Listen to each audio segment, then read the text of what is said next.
A modern community hall at night. Drums echoed through the darkness like a second heartbeat. Candles flickered, casting dancing shadows on the walls. Villagers gathered in a circle for a cultural ceremony, ancient rituals wrapped in modern clothes. Among them stood Amara, a woman in her 30s. Her friends urged her forward, their voices excited. "Tonight the ancestors will speak. You will hear their wisdom." She hesitated. Her heart knew the warnings her mouth had forgotten. But grief over her late father pushed her forward, a longing so deep it felt like hunger. She stepped into the circle. Longing for connection is human, but when longing seeks the dead, it opens a door the Most High has closed. The drumming intensified, faster, louder. A medium in the center began to chant, her eyes rolling back until only white showed. The air grew thick with smoke and expectation. Then Amara heard it. A voice calling her name, familiar, tender, like honey and old wood. "Papa?" she whispered, tears streaming down her face. The voice responded, soft and warm. "Yes, follow me and I will show you hidden paths." But shadows swirled around the hall. The candles flickered violently, not from wind, but from something unseen. The air grew heavy, pressing on her chest like a stone. The dead know nothing, yet spirits of deception wear their voices like masks. Days passed, then weeks. Amara began to hear whispers everywhere, in the market, in her home, even in her dreams. The voice that called itself her father promised success, wealth, peace. But each promise came with a demand: food left at midnight, money buried at crossroads, even blood from a small cut on her finger. She gave and gave and gave. Her health declined. She stopped eating. Her eyes grew hollow. She isolated herself from friends who loved her.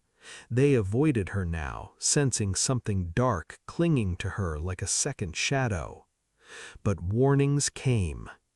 A pastor preached in the village square from Leviticus, his voice carrying through the crowd.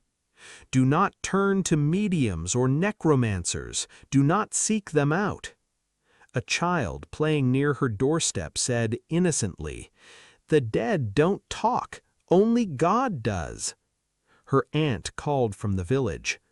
"I dreamed of you last night," she said, her voice trembling. "You were chained to a drum."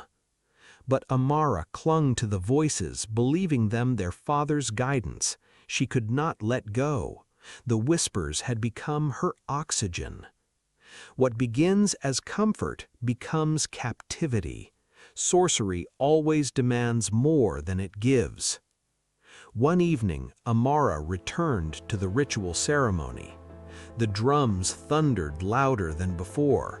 Bodies swayed in trance, eyes closed, arms lifted. The medium chanted with eyes rolled back, foam at the corners of her mouth. The rhythm grew unbearable, pounding in Amara's chest, behind her eyes, inside her very bones.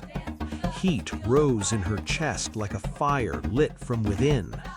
Suddenly, she saw flames licking at her skin, fire burning her from the inside out. She screamed, but no sound escaped her lips. The world spun, the drums faded, the candles went dark. And then everything went black as she collapsed to the floor. When Amara opened her eyes, she was no longer in the hall. She lay on a woven mat at her aunt's house. Morning light filtered through the window. Around her, voices cried out in prayer, not chanting, not whispering, but crying out to the living Elohim. Hands were lifted toward heaven. Aunt knelt beside her, tears streaming down her weathered face.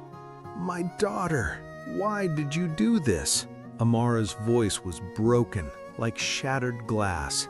"I only wanted to hear my father again." Her aunt took her hand. Her voice was firm, but trembling with love. "The dead cannot guide the living. Only the living Elohim speaks truth. When you bow to shadows, you reap chains, and those chains pull you toward death. But when you pray, Yahuwah hears. He has given you another chance." She squeezed Amara's hand.